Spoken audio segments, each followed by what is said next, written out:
Bonjour à tous, c'est Jérémy, coach en zéro déchet. J'espère que vous allez bien en ce jour numéro 16 de confinement. N'oubliez pas qu'on se retrouve tous les jours à 16h sur cette chaîne pour une nouvelle vidéo sur une alternative ou action zéro déchet, et ce jusqu'à la fin du confinement. Avant de commencer, n'oubliez pas, demain à 16h dans ma vidéo, je vous annonce une très belle surprise. Tout de suite, l'action du jour.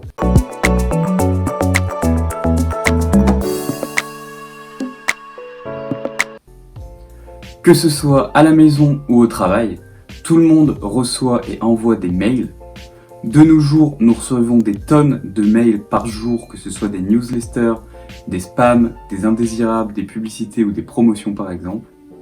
Quand on sait qu'un mail envoyé émet 10 grammes de CO2, ce qui revient à allumer une lampe basse consommation pendant 1 heure, c'est vraiment énorme. Pourtant, il existe des actions simples à mettre en place afin de réduire nos mails et de réduire notre pollution numérique.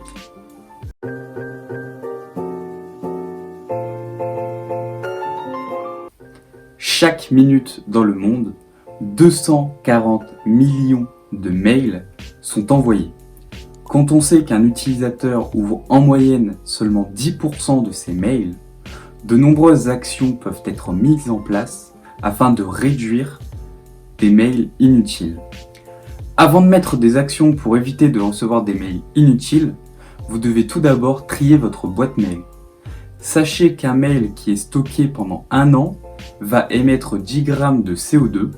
Donc si on prend l'exemple d'une boîte mail qui contient 1000 mails, cette boîte mail va émettre 10 kg de CO2 à l'année, soit l'équivalent de 10 km en voiture. Donc il est vrai que la tâche peut paraître longue et répétitive de trier ses mails devant une boîte mail qui a 10 000 mails par exemple, mais c'est une action que vous devez mettre en place pour la planète et pour réduire votre impact environnemental. En plus de ça, sincèrement, de trier ses mails au quotidien va vite devenir une habitude pour vous. Une action simple à mettre en place pour trier ses mails, c'est de se désabonner des nombreuses newsletters à laquelle nous sommes abonnés. Alors, il existe un moyen très simple pour se désabonner. Dans les mails de type newsletter que vous recevez, si vous descendez tout en bas, vous avez très souvent un bouton qui est très bien caché, se désabonner, et comme ça vous pouvez vous désabonner de la newsletter en question en un simple clic. En plus de ça, nous recevons en moyenne une 50aine de newsletters par jour, alors que nous en ouvrons seulement 2. Donc il y a la possibilité de se désabonner de nombreuses newsletters afin de réduire l'envoi de mails et le stockage de mails totalement inutiles. Aussi, quand nous créons un compte sur un site internet, et n'acceptez pas de recevoir des newsletters ou des promotions de ce site.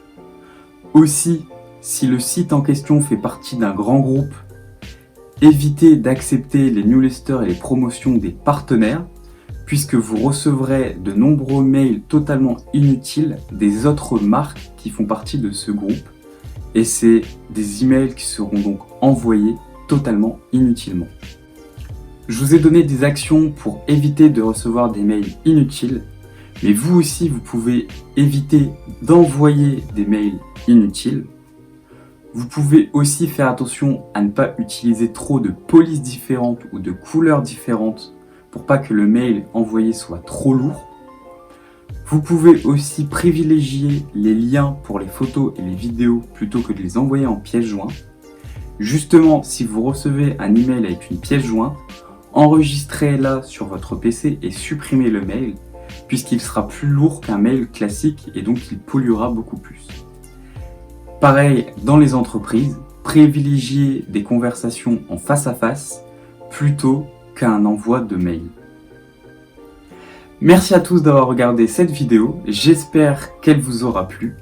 N'oubliez pas de vous abonner à ma chaîne YouTube, d'activer la cloche de notification, de liker, commenter et partager autour de vous ou sur des groupes zéro déchet, à me suivre sur mes réseaux sociaux, Facebook et Instagram Planète Zéro Déchet, ou sur mon site internet www.planète-0déchet.com.